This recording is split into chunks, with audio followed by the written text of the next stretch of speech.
Welcome back. Cards are one of the most important elements in any Android app, and that's because they're one of the best ways to display content. Cards come in all shapes, sizes, and looks, and it's surprising to see how many varieties fall under this label. Here are some examples. This one shows a video in the top section and the title and description underneath. This one has the title above it, and then a photo, a description, and a call to action. You can display GIFs, music players, weather-related elements. You can have all sorts of things like icons, switches, a lot of things, buttons for example, or nothing at all. In short, they're extremely versatile. There's only one major rule. Cards have to stand on their own 2 feet. They're independent, meaning they don't rely on surrounding elements or components or a specific context. So let's go through a few cases so you can better understand why cards are so flexible. Now, if we take a look at a memo app at Notes, we can see cards in action. So this is why I said you may be surprised to see how many varieties there are. In this version, we don't have titles, buttons, media of any kind, thumbnails, descriptions, nothing. Just the container and the preview of the actual content. A preview, that's it.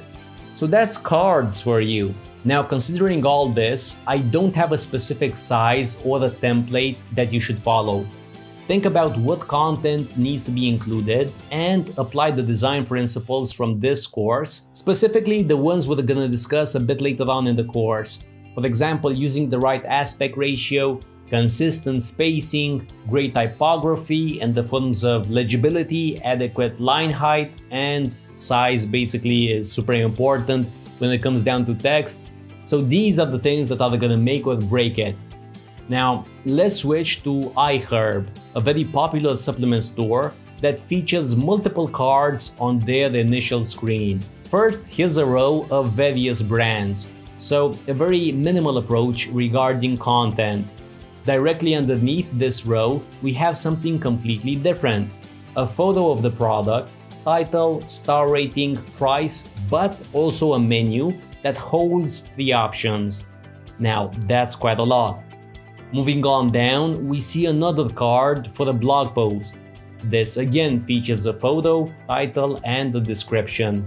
At the foundation of every card stands the container, which is a white rectangle, slightly rounded or squared, that may have a very subtle drop shadow. You can typically find them placed on top of a light background, as it furthers the idea that the card is a distinct element that's independent of anything else.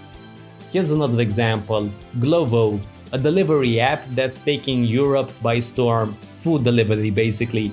Here we can see another example of cards being used. It's nothing special though, but it's interesting to see how many styles can be pursued. Now moving on, when you tap a card, it can expand into full screen mode.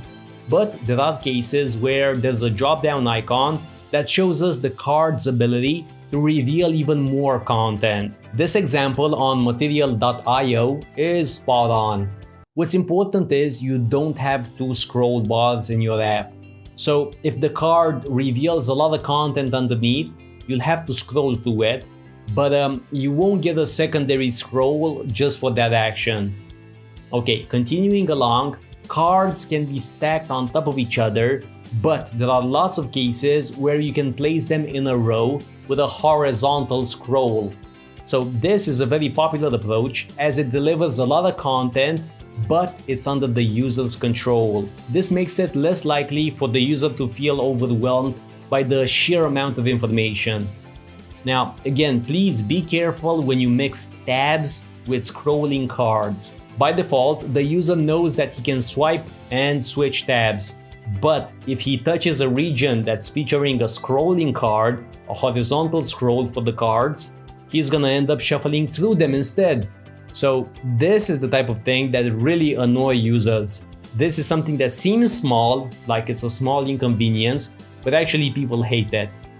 Now, going back to our cards, I hope you take away one thing in particular from this lecture.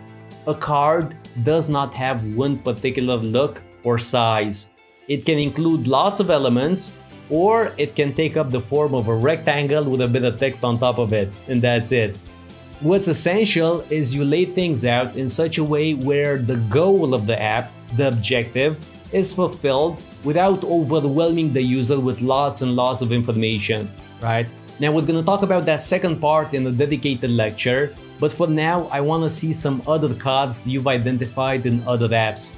Please post a screenshot so others can see more examples of cards, though as I said, they can be in all shapes and sizes. After you've done that, please create at least 2 cards of your own. Please make them all inside the 720 artboard. It can be any type of card with any type of content. I really want you to practice more than anything else. Get to it, and I really hope to see your work in the comment section. Thank you.